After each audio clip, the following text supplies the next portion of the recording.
excuser notre secrétaire départemental, Jérémy Giono, qui fait également les vœux à la section de Pont-de-Clé, Michel Antoniakos, Claudine Divani, Marilyn Mastromoo, Marie-Noël Baptistel, qui est représentée par Guillaume ici, conseiller départemental ici présent. Pardon, et Guillaume Gontard, c'est toujours le même. Et Guillaume Gontard, sénateur.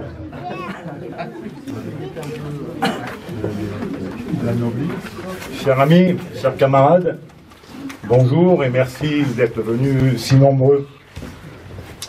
Et permettez-moi de vous présenter nos plus sincères vœux de bonheur de la part de la section du Parti communiste de Fontaine, rive gauche du Drac, et également du plateau, qu'on oublie souvent. Si ces vœux se réalisent au sein de votre cercle familial, nous savons tous que ce bonheur ne sera jamais total tant que la misère, l'injustice et la violence régnera sur notre société et sur le monde. Et encore, la météo politique et sociale, économique, qui a sévi sur notre pays a été catastrophique. Hausse de la CSG, annonce de Parcoursup, réforme du bac, les affaires Benalla, Carlos Ghosn, loi sur le secret des affaires, les départs des ministres, les hôpitaux, les fonctionnaires, les EHPAD, les SAMU. Vous pouvez compléter autant que vous voulez, sans comploter. Hein.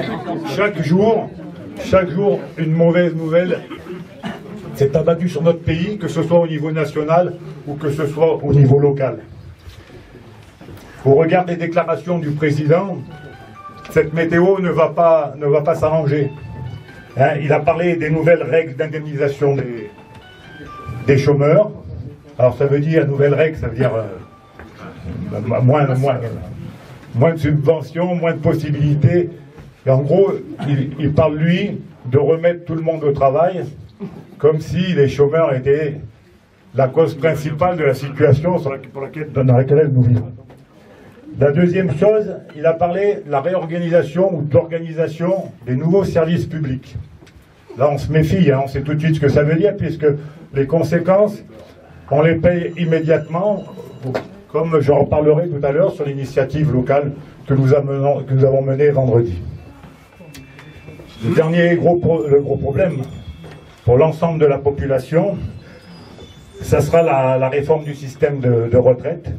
Lui, il parle un système plus juste, on verra, mais d'après ce qu'on en sait, ça sera exactement l'inverse. Plus juste dans sa bouche, c'est un libéral. Plus juste, réorganisation, nouveau, on connaît déjà. Et on sait que chaque fois, ce sera pire pour les populations et pour les travailleurs. Alors que le président des riches demande à tous les Français de resserrer encore un coup la ceinture et de faire un trou supplémentaire, on apprend par un grand journal de classe, Les Échos, que les 40 entreprises du CAC 40 ont distribué cette année 57,4 milliards de dividendes à leurs actionnaires, soit 12,5% de plus que l'année précédente, la meilleure année des 15 dernières années. À cela, il faut ajouter les 3 milliards de cadeaux de l'ISF et les 40 du CICE. Alors, vous reprendrez sans doute avec moi ce mot d'ordre: stop à l'assistanat des riches. Et alors, de l'autre côté, il accorde généreusement 1,5% d'augmentation au SMIC, soit 16 € net par mois. 16 € net par mois, ça fait 4 € par semaine, ça fait donc à peu près 50 centimes par jour. Si vous êtes une famille de 4, ça fait 12,5 centimes d'euros. Ça, c'est l'augmentation. Il faut se méfier un petit peu du langage qu'on utilise, parce que effectivement, pouvoir d'achat, eux, ils parlent de pouvoir d'achat. Ça a été repris le lendemain directement par tous les par tous les chiens de garde médiatiques qui ont repris le pouvoir des Français, le pouvoir d'achat des Français augmente. Alors comme Bernard Friot, notre camarade, nous y invite, d'abord c'est assez péjoratif pour les travailleurs de ce pays, parce que pouvoir d'achat, ça nous résume, ça nous réduit à l'état de consommateur. Hommes, nous sommes des hommes et nous sommes autre chose que des consommateurs. Donc il faudrait changer. J'en avais parlé une fois à Édouard, changer les termes. Merci. Changer les termes employés par la bourgeoisie et parlons plutôt de pouvoir de vivre. Et on s'apercevrait ainsi qu'on peut augmenter le pouvoir d'achat sans augmenter le pouvoir de vivre des gens. Dans ce ciel qui a pesé, dans ce paysage qui a été sinistre toute l'année, il y a eu quand même quelques éclaircies, notamment il y a eu la révolte des étudiants, il y a eu les mouvements de retraités, il y a eu la SNCF qui a innové en matière de lutte sociale, qui n'est pas resté les deux pieds dans le même sabot. Il y a eu effectivement les gilets jaunes. Et les gilets jaunes, je voudrais rappeler, parce que c'est pour ça que j'ai refait un petit historique, c'est les mots d'ordre qu'on a toujours eus. Ça, c'est même ceux de la section, on peut dire, puisqu'on a une certaine autonomie. Et quand ça n'allait pas assez vite au niveau national, on les sortait nous-mêmes. Donc, des moyens pour les services publics, des augmentations de salaire, le refus de la TVA qui s'adresse à tout le monde. Enfin, je crois qu'on était des gilets jaunes rouges, mais avant les gilets jaunes, nous leur tendons la main et je pense que le combat que nous allons monter, que nous allons continuer, il faut le faire ensemble, il ne faut pas le faire. Alors, je sais qu'au début, on a été surpris par les nouveaux modes de pratique. Ils nous ont un petit peu heurtés, c'est sûr. Mais sur le fond, regardez bien, avec un petit peu de recul, c'est pas eux, nos ennemis. Au contraire, nous souffrons des mêmes maux. Ça a fait irruption, ça a été un coup de colère, et en même temps, ça nous a réveillés. La dernière éclaircie, si vous voulez, dont je parlerai, elle concerne les communistes, et notamment le 38e congrès extraordinaire. Alors, je vais retracer un petit peu l'histoire. D'où elle est partie, cette histoire de congrès du 38e congrès, c'est que suite à notre échec électoral cuisant des législatives, il y a un mécontentement qui s'est instauré dans le parti, et la direction a effectivement décidé d'organiser un congrès extraordinaire. Alors quand vous entendez quelques congrès extraordinaires, si vous l'avez entendu, mais bon, je pense pas que dans les médias, je ne les suis pas trop, mais dans les médias on n'a pas dû le reprendre, le congrès extraordinaire était extraordinaire parce qu'il était en dehors des dates statutaires. Donc, comment ce congrès extraordinaire va devenir extraordinaire? Eh bien, je vais vous l'expliquer. La direction publie un texte, le texte de base. Mais comme nos statuts les prévoient, nous avons la possibilité de présenter des textes alternatifs. Donc il y a eu 4 textes alternatifs de proposer. Et à la grande surprise de tout le monde, c'est le texte 3 pour un manifeste du Parti communiste du XXIe siècle qui l'emporte et qui devient la base commune. Alors effectivement, ça a été un peu à ce moment-là, dans le parti, l'ébullition, l'effervescence. Comment c'est possible? C'était la première fois qu'un texte alternatif battait le texte de la direction. Et donc, on a commencé à travailler dessus, au niveau des sections, au niveau des fédérations. Ça a beaucoup discuté. Alors, pour vous dire à quel point notre section était en phase avec l'ensemble des communistes, c'est que le texte, quand le vote a eu lieu, le texte numéro 3 a reçu 42% des voix des communistes exprimées. Et la section, quand il a fallu choisir, nous avons choisi le texte au niveau de la section Fontaine à plus de 70%, 72%, alors qu'il ne faisait que 25% au niveau fédéral. C'était fraternel, puisqu'on se retrouve tous ici encore aujourd'hui. Alors, qu'est-ce qu'il en ressort de ce congrès? Il en ressort tout d'abord ce que voulaient les communistes, c'était un bilan.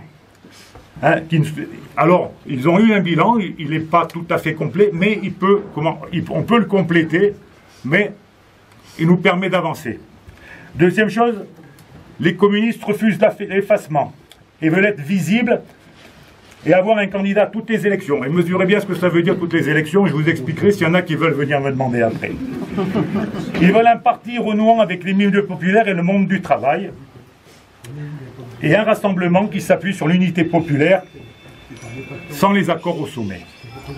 Cela se traduit immédiatement, pendant le congrès et juste après le congrès, hein, puisque le candidat à l'élection européenne, Yann Brossard, passe du statut de chef de file à tête de liste, avec comme second ouais, Marie-Hélène Boulard. Bon, pas Boulard, Boulard il est là-bas. Boulard il est là-bas. Hein, ouvrière du textile qui a été interviewée, qui intervient dans le film Merci Patron. Hein, moi j'ai eu des fuites, il y a de nouveaux syndicalistes dans les premiers rôles. Hein, c'est ça qui nous encourage à dire qu'une première étape a été franchie et elle a été réussie.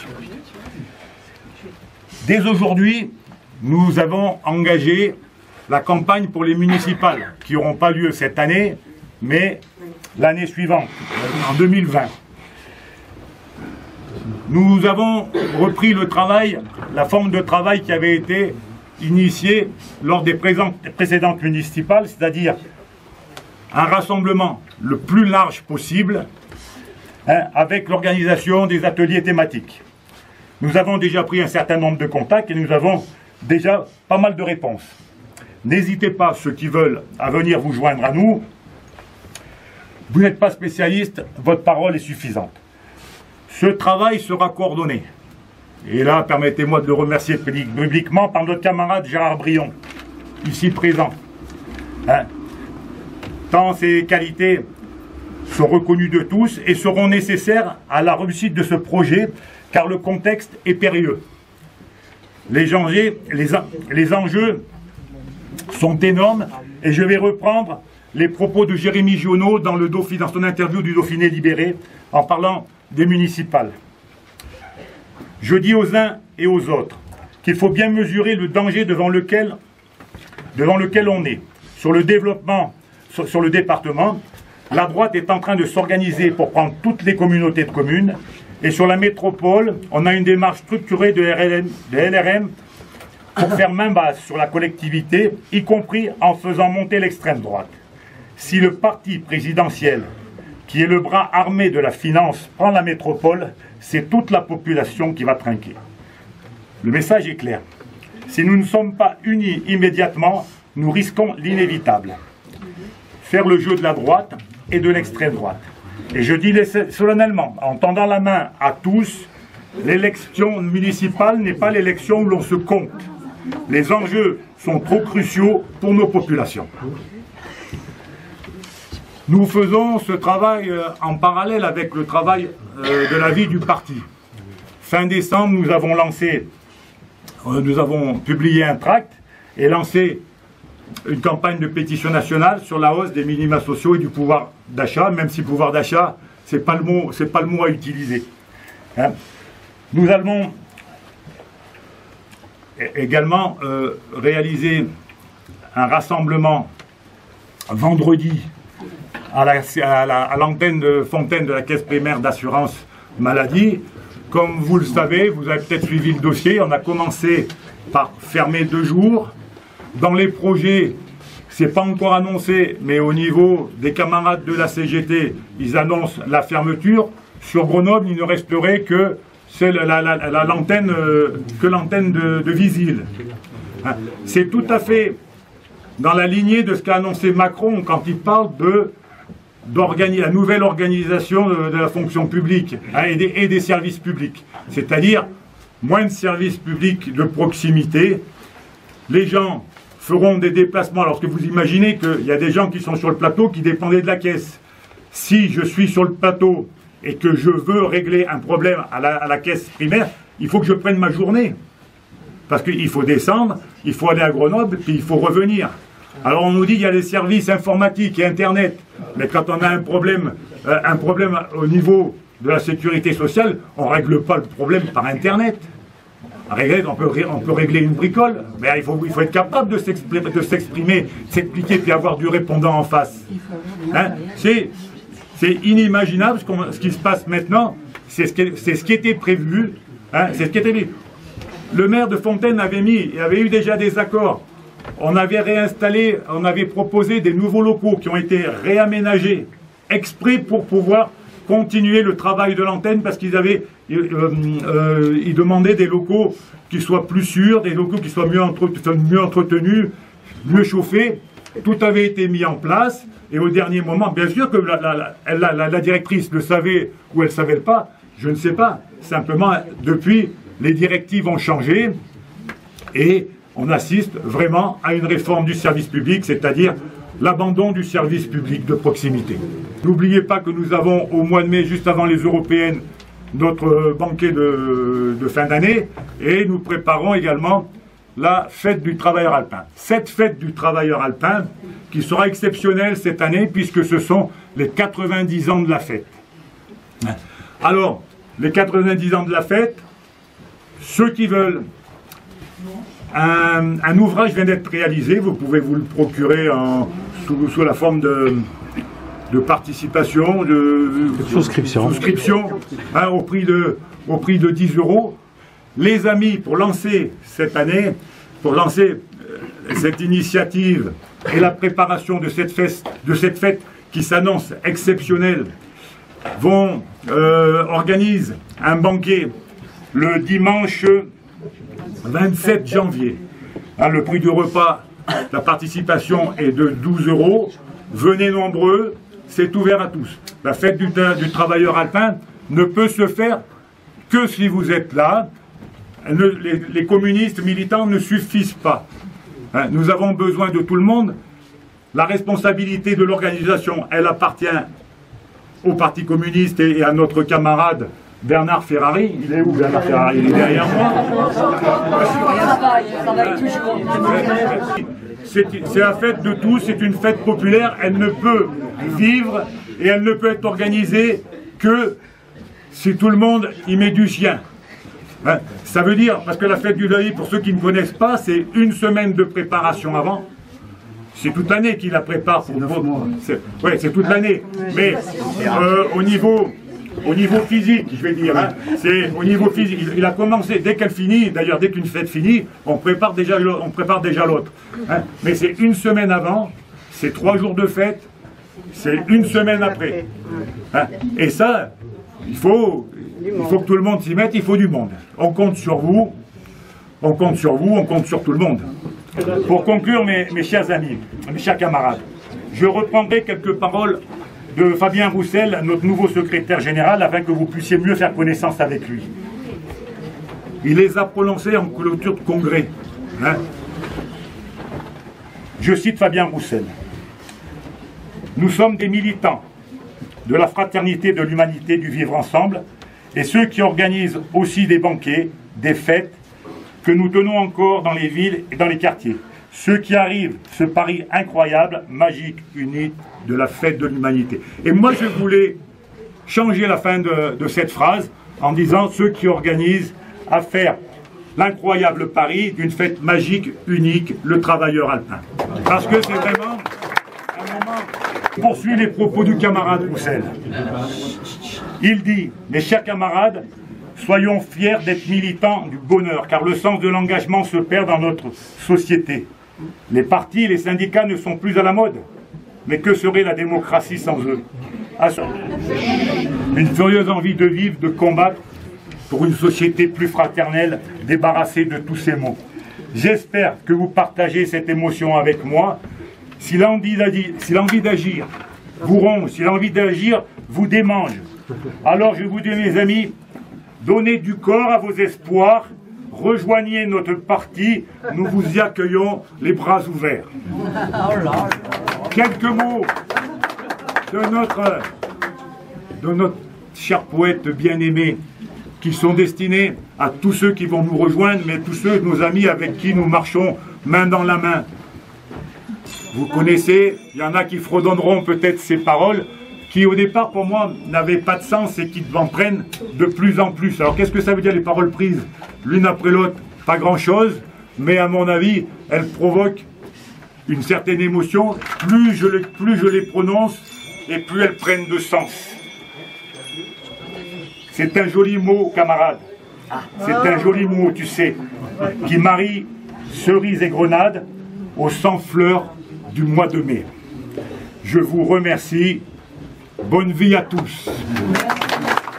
C'est elle qu'on emprisonne, qu'on trahit, qu'on abandonne, qui nous donne envie de vivre, qui nous donne envie de la suivre jusqu'au bout, jusqu'au bout.